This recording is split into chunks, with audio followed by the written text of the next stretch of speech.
में हम लोग पढ़े थे फ्लैट प्लेट कलेक्टर के बारे में। ठीक है, आज हम लोग सीखेंगे इवैक्यूएटेड ट्यूब कलेक्टर क्या होता है। ठीक है, इवैक्यूएटेड ट्यूब कलेक्टर कहाँ पे यूज किया जा सकता है ये भी समझिएगा। ठीक है, और उसके कंस्ट्रक्शन, उसके डिजाइन, मतलब हर एक चीज को कहिए हम लोग आज सीखेंगे कि कैसा होता है। ठीक है ना। तो सबसे पहले मैं आपको ये बताऊं कि अगर आपने फ्लैट प्लेट कलेक्टर नहीं देखा है तो पहले आप फ्लैट प्लेट कलेक्टर को देख लीजिएगा ताकि समझने में आसानी हो जाए। अंतर क्या है वो आपको यहाँ पे आराम से आप डिफ्रेंशिएट कर पाएंगे और समझने में भी बहुत आसानी हो जाएगी आपको। देखिए, फ्लैट प्लेट कलेक्टर में हम लोग एक फ्लैट प्लेट बनाए थे, उसके अंदर ट्यूब यूज कर रहे थे, है ना। कॉपर ट्यूब चाहे फिर एल्युमिनियम का ट्यूब या स्टील का, ये सब हम उसके अंदर यूज कर रहे थे। ठीक, यहाँ पे जो है ना नाम ही है इवैक्यूएटेड ट्यूब कलेक्टर। वहाँ फ्लैट प्लेट कलेक्टर था, एक हम लोग फ्लैट बनाए हुए थे यहाँ पे, फ्लैट प्लेट बनाए हुए थे फ्लैट प्लेट में, लेकिन यहाँ पे है इवैक्यूएटेड ट्यूब कलेक्टर। तो यहाँ पे सीधा सीधा है कि हमारे पास प्लेट ना रह के क्या है, ट्यूब है। ठीक है ना, एक ट्यूब है और उसी ट्यूब के माध्यम से फिर से वाटर को गर्म किया जाता है। ये जो है ना जनरली वैसे लोकेशन के लिए है जहां पे कि वाटर जो है इसलिए जम जाता है, समझे। मतलब फ्लैट प्लेट कलेक्टर हम वैसे जगह पे यूज करते हैं जहां पे रेयरली पानी जमता है, फ्रीज हो जाता है ना। और ये जो है वैसे जगह के लिए है जहां पे कि वाटर फ्रीज जमने का पॉसिबिलिटी अधिक रहता है, वहां पे हम इसका इस्तेमाल कर सकते हैं क्योंकि टेम्परेचर जो होता है फ्लैट प्लेट कलेक्टर के कंपैरिजन में ये इवैक्यूएटेड ट्यूब कलेक्टर में ज्यादा होता है। और ज्यादा होने की वजह से तब तो स्वाभाविक है हीट भी होगा, है ना। तो वैसे जगह पे यूज करते हैं जहां पे कि वाटर जो है फ्रीज कर जाता है, तो इसमें हम लोग इस्तेमाल करते हैं। कैसे इस्तेमाल करते हैं इस सब चीजों को हम लोग सीखते हैं। अब देखिए यहाँ पे आपको दिख रहा होगा, हम लोग सीधा कंस्ट्रक्शन वर्किंग पे आएंगे, बहुत ज्यादा इसमें नहीं समझना है। अगर फ्लैट प्लेट कलेक्टर समझे हो तो ये फिर आराम से आप समझ जाओगे। यहाँ पे ध्यान दो, फ्लैट प्लेट कलेक्टर में भी हमने कुछ इसी प्रकार का एक स्टोरेज टैंक बनाया था। हालांकि यहाँ पे ये रिजर्वायर बोल रहा है, कोई दिक्कत नहीं है। रिजर्वायर हाइड्रो पावर प्लांट में पढ़े होंगे किस लिए यूज किया जाता था, तो पानी जहाँ पे जमा हो जाता था, जहाँ पे हम जमा करते थे वाटर को, उसी को तो हम रिजर्वायर बोल देते थे, राइट। तो यहाँ पे भी क्या था, ये हमारा हो गया क्या, मतलब रिजर्वायर हो गया, जैसे स्टोरेज टैंक भी इसको आप बोल सकते हो। ये देखो आप यहाँ पे कुछ ऐसा ही, ये हमारा क्या हो गया, मतलब सपोर्टिंग स्ट्रक्चर कह लीजिए, है ना। क्या हो गया, सपोर्टिंग स्ट्रक्चर। उसके बाद आप समझिए ये हमारा हो गया सब क्या, इवैक्यूएटेड ट्यूब। ये सब क्या हमारा इवैक्यूएटेड ट्यूब है ना। अब ये सारा ट्यूब इसी के ऊपर प्लेस किया हुआ, ये तो आपका ऐसे बना हुआ है, भरभल डिजाइन है आपका। आप एक काम करिएगा भैया, देखिए पहले तो आप ये लिख लीजिएगा, इवैक्यूएटेड ट्यूब कलेक्टर हेडिंग रहेगा, the basic construction of etc is shown. तो आपको पहले ये डायग्राम बना लेना है ना। ये डायग्राम बना लेना, अगर ये बना पाएंगे तो ये बना लीजिएगा, दोनों में से कोई एक डायग्राम आप बना लीजिएगा। एक्चुअली में जो इवैक्यूएटेड ट्यूब कलेक्टर होता है ना वो कुछ ऐसा होता है ना। एक्चुअली में जो इवैक्यूएटेड ट्यूब कलेक्टर होता है कैसा होता है, ये कुछ ऐसा होता है। ठीक, इसमें आप देख पा रहे होंगे, ये जो है आपका क्या है, स्टोरेज टैंक है। ठीक है ना, ये क्या है, स्टोरेज टैंक है। और ये आपका क्या है, स्ट्रक्चर कह लीजिए, उसको सपोर्ट देने के लिए। ये सब आपका क्या है, एक तरह से स्ट्रक्चर है। बताएंगे आपको, अभी देखना ना आगे कुछ कुछ डायग्राम आपको दिखेगा जिसमें से कि आपको क्लियर हो जाएगा, क्लियरिटी रहेगा आपका कि कैसा हो सकता है ये, है ना। देखो एक्चुअली मेरा पर्पस है डायग्राम के मदद से, ताकि आप इसको विजुअलाइज कर पाओ, समझ पाओ इस चीज को, इसलिए मैं यहाँ पे ऐड कर रहा हूँ, नहीं तो इतना सारा डायग्राम ऐड करने का कोई जरूरत नहीं था भैया। ठीक है, तो अब देखो यहाँ पे ये सब जो दिख रहा है ना आपका, ये सब जो है, देखो मैं उंगली मार्क कर रहा हूँ जैसे, है ना। ये सब ट्यूब है, सिर्फ आपका ट्यूब है। फ्लैट प्लेट कलेक्टर में आप सीधा सीधा देख रहे हैं, ब्लैक कलर का था, फ्लैट प्लेट था, और यहाँ पे जो है ना ये सब आपका क्या है, ट्यूब है। ठीक, समझ में आई बात। एक एक चीज के बारे में हम समझते हैं, फिर आपको लिख लेंगे, ऐसा ऐसा कुछ होता है। आगे देखो हम बताते हैं आपको, देखो आगे। अब ये इस पे ध्यान दो आप, ठीक है, इस पे ध्यान दो। देखो यहाँ पे भी दिख रहा होगा आपको, होप सो क्लियर होगा। फोटो या डायग्राम जो आपको दिख रहा होगा, यहाँ पे आपको स्पष्ट दिख रहा होगा कि क्या है ये, है ना। अब देखो यहाँ पे क्या है, समझना, बस मैं बताने का कोशिश कर रहा हूँ। ये देखो, ये आपका स्टोरेज टैंक है। याद करो मैंने फ्लैट प्लेट कलेक्टर में भी बताया था कि ये जो स्टोरेज टैंक होता है उसका जो डिजाइन किया जाता है ना, पहले तो आप एक बॉक्स बनाते हो, मतलब ऐसा ही सिलेंडर शेप में आपने एक टैंक बनाया। अब उसके ऊपर आप एक इंसुलेशन लगा देते हो, फिर उसके ऊपर आप एक बॉडी बनाते हो, टैंक बनाते हो। मतलब क्या हो गया, टैंक के अंदर टैंक, है ना। एक बड़ा टैंक हो गया जिसको कि आप एक्सटर्नल टैंक बोलते हो, फिर उसमें इंसुलेशन लगाते हो, फिर उसके अंदर आप एक टैंक बनाते हो। तो ये कुछ इस तरह से टैंक बना होता है, आप ठीक से अगर देख पा रहे हैं तो, ठीक है। एक टैंक यहाँ देखिए, इसका डाया छोटा है और यहाँ पे आपको दिख रहा होगा इसका डाया थोड़ा बड़ा है, और बीच में यहाँ पे क्या होगा, इंसुलेशन यूज किया हुआ होगा, ठीक है। बाकी ये सब क्या है, ट्यूब है। अब इस ट्यूब के अंदर जो रहता है ना, ये ट्यूब इवेक्वेटेड रहता है। इवेक्वेटेड मतलब निर्वात किया हुआ रहता है। निर्वात करने से क्या फायदा हो जाता है, देखो कि इजिली सनलाइट तो आ जाएगा लेकिन हीट बिल्कुल बाहर नहीं जाएगा, क्योंकि हीट को ट्रेवल करने के लिए एक मीडियम की आवश्यकता होती है। निर्वात में हीट नहीं ट्रेवल करेगा, है ना। सनलाइट ट्रेवल जरूर करेगा लेकिन हीट जो है ट्रेवल नहीं करेगा। तो यह ट्यूब को क्या किया जाता है, निर्वात, इवैक्यूएट कर दिया जाता है ना। इसके अंदर से जो एयर है उसको निकाल दिया जाता है, क्लियर ना, और फिर उसको लगाया जाता है, ठीक। अब उस ट्यूब के अंदर भी हम ट्यूब लगाते हैं वाटर को पास कराने के लिए। जैसे कि आप देखो यहाँ पे कुछ इस तरह से है, ये हमारा हो जाएगा स्टोरेज टैंक, ठीक है। इसके अंदर का देखो कुछ इस तरह से हम कनेक्शन बनाया हुआ है, ये भी हमारा देखो एक ट्यूब यूज किया हुआ है, ठीक है।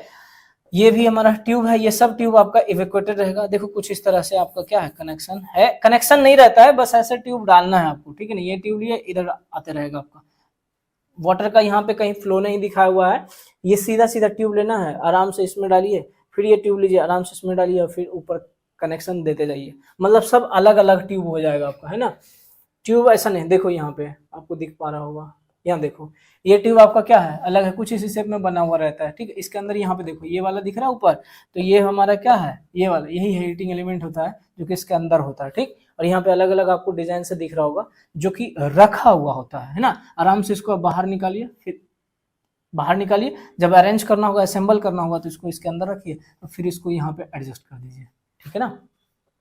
तो इसी तरह से कुछ हमारा क्या है, इवेक्यूएटेड ट्यूब कलेक्टर होता है। नंबर ऑफ ट्यूब हम यूज करते हैं, चूंकि यह ट्यूब है, गोल आकार में है, सिलेंडर है, डायरेक्टली सनलाइट जो है परपेंडिकुलर यहाँ पे स्ट्राइक करता है, ठीक।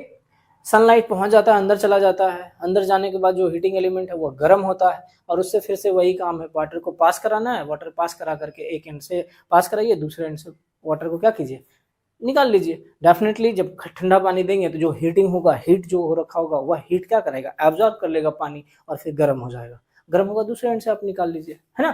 तो ऐसा ही होता है। यहाँ पे भी आप देख पा रहे होंगे, देखो ये इसके अंदर इंसुलेशन लेयर है, ये हमारा देखो मैनिफोल्ड केसिंग है, मतलब आउट वाला दिखाया हुआ है।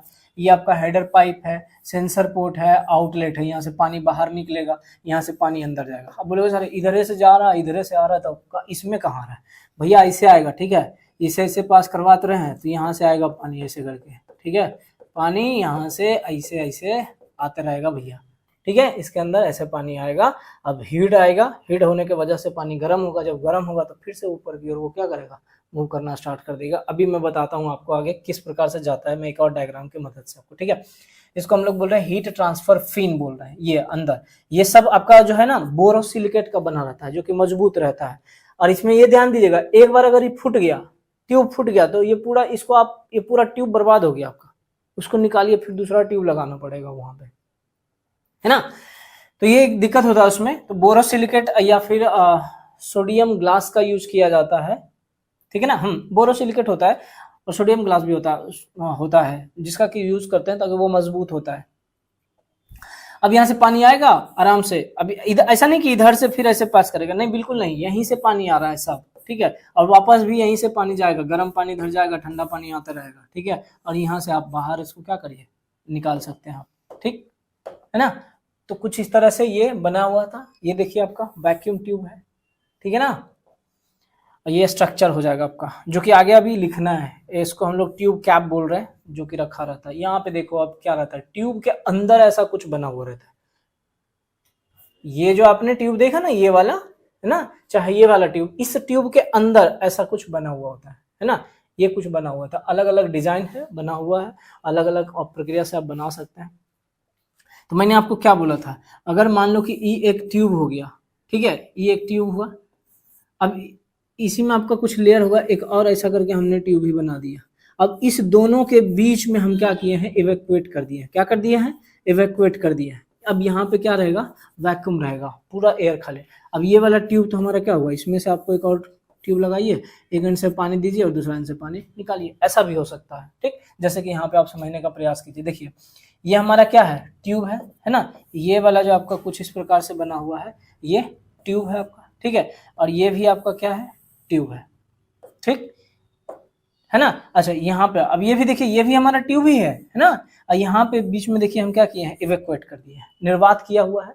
अब देखिए कोल्ड वाटर इन, इधर से पानी आएगा ऐसे ऐसे होकर के, फिर इधर से पानी क्या होगा, जाएगा, मैंने इधर से ठंडा पानी आएगा और इधर से गर्म पानी क्या होगा, निकाल स्टोर कर सकते हैं। सेम चीज को अगर आप यहाँ पे देखना चाहें तो देखिए एक अलग से डिजाइन इसका भी बना हुआ, होप्सो इसका समझिएगा। देखिए ये आपका कुछ इसी से बना हुआ था ना ट्यूब, है ना, ये आपका हो गया क्या, आपका एक ट्यूब हो गया, ठीक। अब इस ट्यूब के अंदर में क्या है, देखो इवेक्युएट है। अब यहाँ समझ लो, ये इनर ग्लास ट्यूब, ये आउटर ग्लास ट्यूब, क्या हो गया, ये इनर ग्लास ट्यूब, ये हो गया हमारा इनर ग्लास ट्यूब, ये हो गया हमारा आउटर ग्लास ट्यूब, ठीक है। अब इसके बीच में हमने क्या किया, एक और ट्यूब ऐसे करके डाल दिया, क्या है के लिए, तो फ्लूइड को पास कराने के लिए, सिंपल, ठीक है ना। अच्छा ये वैक्यूम किया हुआ है अंदर, यहाँ पे पूरा वैक्यूम है, तब सनलाइट जैसे आएगा यहाँ पे आएगा, आने दो कोई दिक्कत नहीं, ट्यूब पे आएगा, ये ट्यूब हमारा धीरे धीरे गर्म हो जाएगा। अच्छा ये जब गर्म होगा तो इस ये हीट जो है इस वैक्यूम की वजह से बाहर नहीं जा पाएगा, डिसिपेट नहीं हो पाएगा, ठीक है ना। अब बाकी जो है ये हमारा फिन हो गया, फिल्टर मटेरियल है, ये सब जरूरत नहीं है। Working fluid outlet, working fluid inlet, इधर से पानी आपका आराम से आएगा और ऐसे करके पानी जाएगा, क्वाइट सिंपल है ना, आसानी से ऐसा ट्यूब बनाया जाता है। यहाँ पे भी आप देख सकते हैं, जो आप देख रहे थे यहाँ पे भी देखिए, ये कुछ इस तरह से आपका मैनिकेस फील्ड बना हुआ है, ये आपका स्टोरेज टैंक जैसा बना हुआ है, स्टोरेज टैंक के अंदर ये रहेगा ऐसा, ठीक है ना। ये आपको बताया था ऐसा करके कुछ सब कनेक्टेड रहेगा। ट्यूब के अंदर देखो कुछ ऐसा भी कंस्ट्रक्शन बनाया हुआ है, आप अगर समझ पा रहे हैं तो इसको समझिए एक बार अच्छे से। देखिए यहाँ से कोल्ड वाटर इन और यहाँ से कोल्ड हॉट वाटर आउट होगा। अब इसके अंदर जो है ये जो ट्यूब है, ट्यूब के अंदर कुछ ऐसा शेप बना हुआ है। देखो पहले तो ये एक ऐसा करके जो बना हुआ है ये एक्सटर्नल ट्यूब, ये फिर हो गया क्या, इंटरनल ट्यूब। इस बीच में हमारा ये जो आपका स्पेस दिख रहा है ये वाला हमारा पूरा क्या रहेगा, वैक्यूम रहेगा। यहाँ पे हमने क्या करा, एक ऑब्जर्वर प्लेट टाइप से, उसे ट्यूब के अंदर की बात मैं कर रहा हूँ, बाहर नहीं, है ना, एक ऑब्जर्वर प्लेट लगा दिए, ठीक है। अब ऑब्जर्वर प्लेट जो लगा दिए उसी पे हम लोग क्या किए, ट्यूब को रख दिए। अब चूंकि इसके अंदर क्या है, हमारा वैक्यूम है, ये गर्म होगा लेकिन बाहर तो नहीं जा पाएगा हीट, तो जब गर्म है तो ये वाला ट्यूब गर्म होगा और इसी से हमको क्या करना है, पानी को पास करा देना है। जैसे पानी पास होगा ठंडा पानी जाएगा, गर्म पानी मिलेगा, सिंपल है, ठीक है ना। तो इस तरह से जो है इसका डिजाइन किया जाता है, बाकी इसमें और कुछ नहीं है। अंतर यही है कि ट्यूब है, नंबर ऑफ पैरेलल ट्यूब रहता है, ट्यूब जो है बना हुआ रहता है कंसंट्रेटिक फॉर्म में, दो ट्यूब के बीच में। क्योंकि एक फ्लैट प्लेट कलेक्टर जो है वैक्यूम को बर्दाश्त नहीं कर सकता है, इसलिए हम लोग क्या करते हैं, उसको कंसंट्रेटिक ट्यूब बनाते हैं और उसके बीच वैक्यूम बना देते हैं, जिसको कि वो बर्दाश्त कर सके, है ना, टॉलरेट कर पाए वैक्यूम को। और इसी वजह से इसको हम इवेक्युएटेड ट्यूब कलेक्टर बोलते हैं। चूंकि वैक्यूम बनाते हैं तो ये इवेक्युएट किया हुआ रहता है, इसलिए इवेक्युएटेड ट्यूब कहते हैं इसको। और उसी में से वाटर एक एंड से पास कराना और दूसरे एंड से क्या करना है, वापस गेन करना है, ठीक है। चलो एक चीज ध्यान देना, मैंने आपको शायद बताया नहीं है, आप एक काम करिए, आपको पहले तो ये डायग्राम बना लेना है ना, ये डायग्राम आप बना लीजिएगा, ठीक है ना। उसके आगे जब हम बढ़ेंगे ना तो आपको एक और ये डायग्राम बना देना है, बिल्कुल आपको ये भी डायग्राम बना देना है, ठीक है। ये डायग्राम भी आपको बना देना, बस यही दो डायग्राम, या आपको ये अच्छा लगे ये अच्छा, तीनों में से कोई एक बना लीजिएगा, कोई गलत नहीं होगा, ठीक है। आगे मैं एक और बता दूंगा आपको। अब आओ देखो कुछ ऐसा रहता है ट्यूब बना हुआ, बिल्कुल बिल्कुल ऐसा रहता है। और एक डायग्राम आपको ये बनाना है, मतलब टोटल 3 डायग्राम, ये हुआ तीसरा, ठीक है, ये हुआ आपका कौन सा, ये हुआ तीसरा, ठीक है ना। अब इसमें से कोई एक बना लीजिएगा, दूसरा मैं लिख दे रहा हूं यहाँ पे भैया, ये दूसरा हो गया आपका, ठीक है, ये दूसरा हो गया। अब आगे अगर बात करें तो भैया कोई सा बना दीजिएगा, ये इसमें से कोई एक बनाइएगा और एक आप ये बना दीजिएगा, बस और कुछ आपको नहीं बनाना है। एग्जाम में आए तो ऊपर वाला छोड़ के आप इसमें से कोई एक बना दीजिएगा और आप ये बना दीजिएगा, राइट। चलो देखो यही है हमारा इवेक्युएटेड ट्यूब, ये हमारा ट्यूब है, ठीक है ना, बोरोसिलिकेट का बना रहता है, ये हमारा स्टोरेज टैंक है, ऐसे करके कनेक्ट रहता है। इसके अंदर ये ट्यूब के अंदर का कनेक्शन आपका क्या है, कुछ ऐसा रहेगा, ये भी हो सकता है, ये भी हो सकता है, ये भी हो सकता है, ठीक है ना। बाकी अब अगर समझना है तो यहाँ पे देखो वर्चुअली समझाने का प्रयास किया गया है। यहाँ पे देखो, यहाँ पे ये हमारा स्टोरेज टैंक है, यहाँ से पानी ऐसे जा रहा है, ऐसे जा रहा है, ऐसे जा रहा है, ठीक है ना।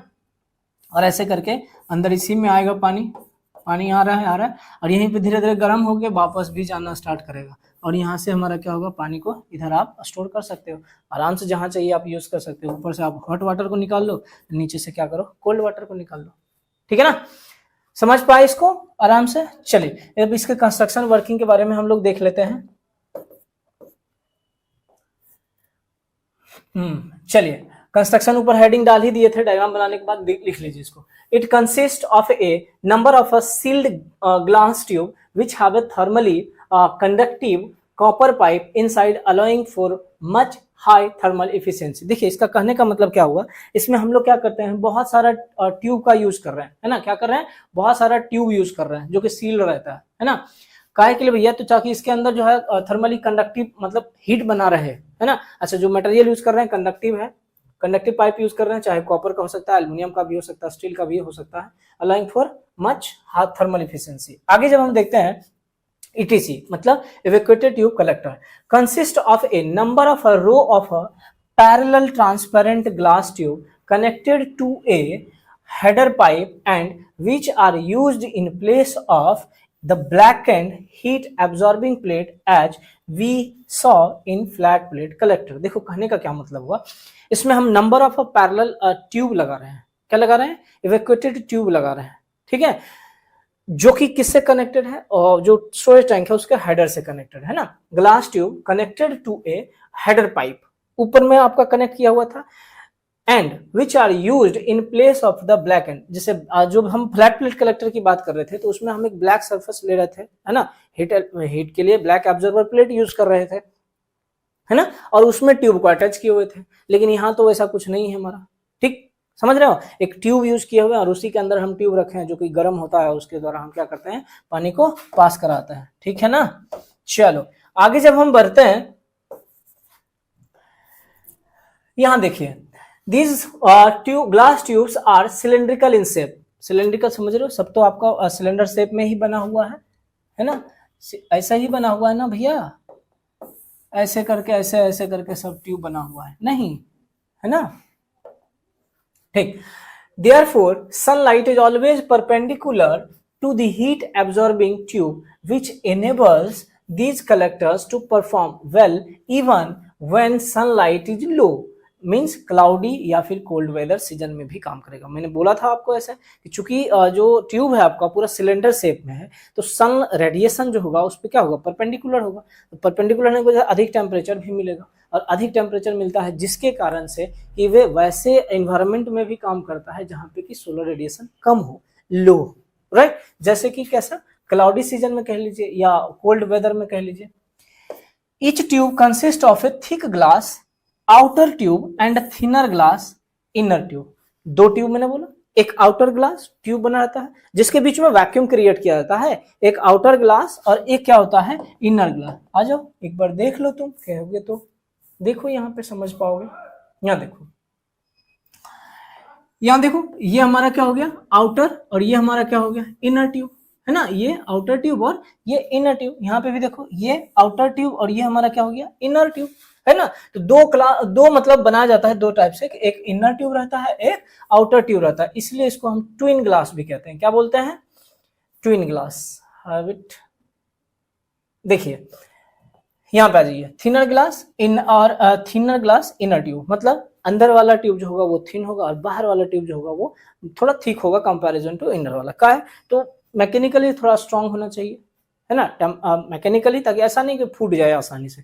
और मैंने पहले बोला, एक बार अगर फूट गया तो फिर आपको उसे बदलना पड़ेगा, उसको चेंज करना पड़ेगा, इसीलिए हम उसको क्या बोलते हैं, ट्विन ग्लास ट्यूब भी बोलते हैं। Which is covered with A special coating that absorbs solar energy but inhibits heat loss. मैंने बोला कि जब भी जो एक्सटर्नल ट्यूब है वो सनलाइट को क्या करेगा, एब्जॉर्ब करेगा, लेकिन अंदर वाला जो हीट होगा उसको बाहर जाने नहीं देगा, क्योंकि वो इवैक्यूएट हो रखा है। यह भी आपका एक बेनिफिट है कि बाहर से मतलब अंदर से हीट जो होगा वो बाहर नहीं जाएगा, है ना, और बाहर से जो रेडिएशन होगा वो अंदर आसानी से आ सकता है। ठीक, चलिए आगे बढ़े।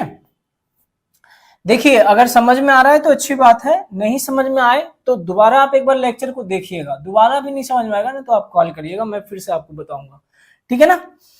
आगे बढ़ने पे मैं देखूं कि यहाँ पे देखो इस चीज को आप मार्क कर लीजिएगा, the tube are made up of a borosilicate. मैंने बताया ये जो है किस चीज का बना होता है, बोरोसिलिकेट का बना होता है, और सोडा लाइम ग्लास, मैंने बोला सोडियम बोला था शायद मैं, चलो मिस्टेक था मेरा, सही कर लो, सोडा लाइम ग्लास। ये आप मार्क करके रखिएगा, ऑब्जेक्टिव में आपसे पूछेगा कि जो आउटर जो इवैक्यूएटेड ट्यूब कलेक्टर होता है उसका आउटर सरफेस जो होता है वो किस चीज का बना होता है, याद रखिएगा सोडा लाइम ग्लास का या फिर बोरोसिलिकेट का बना होता है, which is a strong and resistance to high temperature and has a high transmission for solar radiation. देखो क्या करेगा ये, हाँ मैकेनिकली मैंने बोला था स्ट्रांग होना चाहिए, ऐसा नहीं कि अब मतलब कोई भी किसी तरह से फूट जाए तो पूरा बर्बाद भैया, वो ट्यूब को बोल रहे हैं बार बार आपको रिप्लेस करना पड़ेगा। तो ये स्ट्रांग रहता है, आसानी से फूटता नहीं है, ठीक है, and resistance to high temperature, अधिक टेम्परेचर को भी ये बर्दाश्त कर सकता है और मतलब रख सकता है, टॉलरेट कर सकता है। एंड आगे कह लेते हैं कि ट्रांसमिटेंस फॉर सोलर रेडिएशन, जो भी सोलर रेडिएशन होगा उसको आसानी से ये एब्जॉर्ब करेगा, ठीक है। आगे बढ़ते हैं, देखिएगा अब यहाँ पे कह रहे हैं ना कि जो फ्लैट प्लेट कलेक्टर होगा, फ्लैट प्लेट होगा, उसके बीच में आप वैक्यूम बनाओगे तो वो उसको बर्दाश्त नहीं कर पाएगा, टूट जाएगा।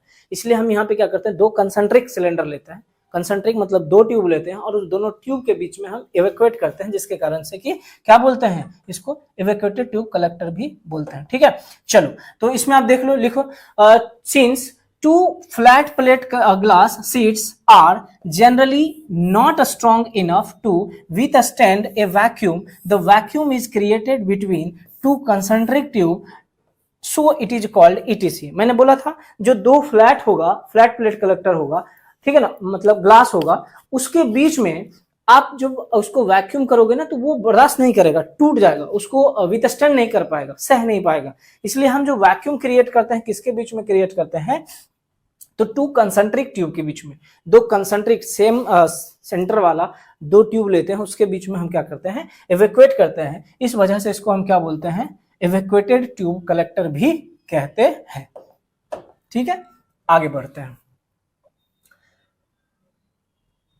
आगे कहते हैं this vacuum admits heat from the sun but limits the heat loss. मैंने बोला था इस वैक्यूम की वजह से एडमिट्स मतलब उस अंदर आने देना, जो सोलर रेडिएशन होगा उसको अंदर तो आने देगा लेकिन उसको बाहर जाने नहीं देगा, जो हीट हो जाएगा उसको बाहर जाने नहीं देगा, ठीक है ना। ये हो गया आपका, ठीक। अब इसी में आप वर्किंग अगर लिखना है तो आप यहाँ पे वर्किंग कर लीजिए और वर्किंग करके लिख दीजिए, कोई दिक्कत नहीं है आपका। The vacuum created inside the evacuated tube is of order of, अच्छा ये वर्किंग नहीं है भैया, एक काम करना, इसको यहाँ से वर्किंग मत लिखना, उसी में है, ऑब्जेक्टिव के लिए मैंने ऐड किया है इसको। आप देखिए जो वैक्यूम रहता है अंदर में वो कितना रहता है, तो 10 पे पावर -3 से लेके 10 पे पावर -4 तक रहता है। कितना रहता है, 10 पे पावर -3 से लेके 10 पे power -4 mm of mercury, Hg मतलब प्रेशर है, इतना प्रेशर के साथ रहता है, इतना में इवैक्यूएट हम इसको करते हैं, ठीक है। इसको ध्यान रखिएगा, इसी ऑर्डर में हम इतना ही उसमें इवैक्यूएशन कर सकते हैं, नहीं तो फूट जाएगा, ठीक। अच्छा, the temperature of water can be obtained is about 100 degree Celsius, इसमें भी है 100 डिग्री सेल्सियस तक या थोड़ा बहुत ऊपर हो सकता है, डेटा है, एक बार आप चेक कर लीजिएगा, ठीक है। तो ये ध्यान रखिएगा, ये ऑब्जेक्टिव में आपसे पूछा जाएगा, इसलिए मैंने ऐड किया था कि टेम्परेचर जो है यहाँ पे भी मतलब 100 डिग्री सेल्सियस तक जा सकता है, थोड़ा बहुत ऊपर रहेगा इसके अप्रॉक्स में, और प्रेशर जो रहेगा आपका जो कि इवैक्यूएट करने के लिए यूज होगा वो रहेगा 10 पे पावर -3 से लेकर 10 पे पावर -4 mm ऑफ मरकरी या Hg, ठीक है। चलिए अब आप आगे लिख लीजिए वर्किंग। वर्किंग वगैरह तो देखो सेम है, कोई दिक्कत नहीं है। यहाँ पे लिखो cold water passes into the collector through pipe from a storage tank. ठंडे वाटर को हम लोग क्या करते हैं, स्टोरेज टैंक से कलेक्टर के द्वारा पास कराते हैं, वही चीज यहाँ पे लिखा हुआ है, देखो ठीक से अगर सही समझ में आ रहा है तो, है ना।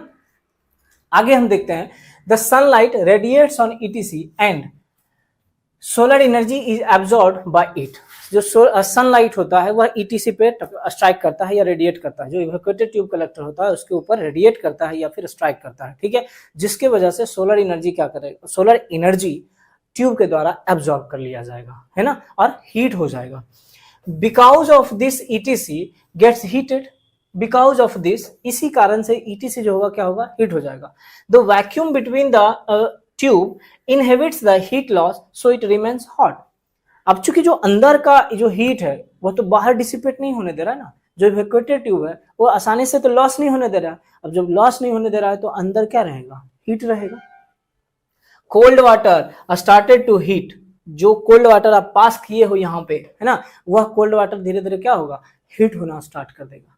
क्या होगा, हीट होना स्टार्ट कर देगा। ठीक है, since hot water is lighter, चूंकि हॉट वाटर जो है हल्का होता है, ठीक है, so it again starts to collect in storage tank, फिर से यह क्या होता है, फिर से यह कलेक्ट होना स्टार्ट कर देता है। कहाँ पे, तो स्टोरेज टैंक में। ठीक है ना, स्टोरेज टैंक में फिर से आपका ये जमा होना स्टार्ट कर देता है। आगे अब लिखते हैं कि the hot water is passed from storage tank to home for utilization. अब वहां से आपको जहां पास कराना है, घर में कहने का मतलब जहां पे भी आप यूटिलाइज कर पा रहे, जैसे नहाने के लिए आपको यूज करना है तो आप बाथरूम में उसको आप सेंड कर दीजिए, जो गीजर लगाते हो आप ना, वहां पे आप वही बताए ठंडा पानी अलग गर्म पानी अलग, तो वहां पे आप इसको यूज कर सकते हैं। और इसी पानी का आप इस्तेमाल अलग अलग पर्पज के लिए भी आपको मतलब जैसा रिक्वायरमेंट है आप उस हिसाब से आप इसका यूज कर सकते हैं।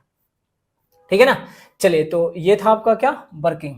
होप सो और वर्किंग आपको पता चल गया होगा कि वर्किंग क्या है इवैक्यूएटेड ट्यूब कलेक्टर के बारे में, इवैक्यूएटेड ट्यूब कलेक्टर का। एंड वन मोर थिंग बताऊं कि आप यह भी डिफ्रेंशिएट कर पा रहे होंगे अब कि सोलर फ्लैट प्लेट कलेक्टर क्या होता है और इवैक्यूएटेड ट्यूब कलेक्टर क्या होता है। दोनों में आपको आराम से डिफ्रेंशिएट मतलब अंतर अब समझ में आ रहा होगा, क्लियर ना। तो आप इसको देखिएगा आराम से, नोट भी कर लीजिएगा। मोस्ट इंपॉर्टेंट है एग्जाम में, दोनों में से कोई एक रहेगा, चाहे आपका फ्लैट प्लेट कलेक्टर रहे चाहे इवैक्यूएटेड ट्यूब कलेक्टर रहे। मैं एक बार रिपीट कर दूं ताकि आपको समझने में परेशानी नहीं हो कि डायग्राम कौन सा बनाना है, क्योंकि इसमें आप बहुत कंफ्यूज रहते हो भैया कि सर डायग्राम कौन सा बनाए। तो ध्यान दीजिएगा, एक डायग्राम आप ये बनाइएगा, है ना, एक डायग्राम आपको ये बनाना है।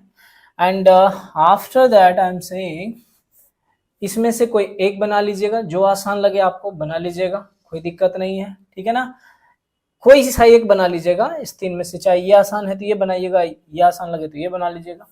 और एक और डायग्राम आपको बनाने का है, ये 3 डायग्राम, तो आप ये बना लीजिएगा, आपसे ये बनता है तो ये बना लीजिएगा, कोई दिक्कत नहीं है ना। तो तीनों आप तीनों में से इसमें से आप ये बनाइएगा ना, आसान तो हमको यही लग रहा है ना, ये बना लीजिएगा आप। ठीक है, ये बना लीजिएगा। एंड आप फिर से रिपीटेड इसमें से एक and one more diagram here. तो ये 3 डायग्राम आप बना लीजिएगा, ठीक है ना, ताकि बाद में कंफ्यूज मत होइएगा सर कौन सा डायग्राम बनाए पता नहीं चल रहा है, क्लियर ना। तो आज हम लोग इतना ही रखते हैं। एक टॉपिक आपका और रह गया है सोलर स्ट्रीट लाइटिंग, उसको भी हम लोग अगले सेशन में देखेंगे, उसके बाद यह यूनिट आपका समाप्त हो जाएगा, फिर हम लोग अगले यूनिट की ओर अग्रसर होंगे। ठीक है, फिर मिलते हैं नेक्स्ट सेशन में, धन्यवाद।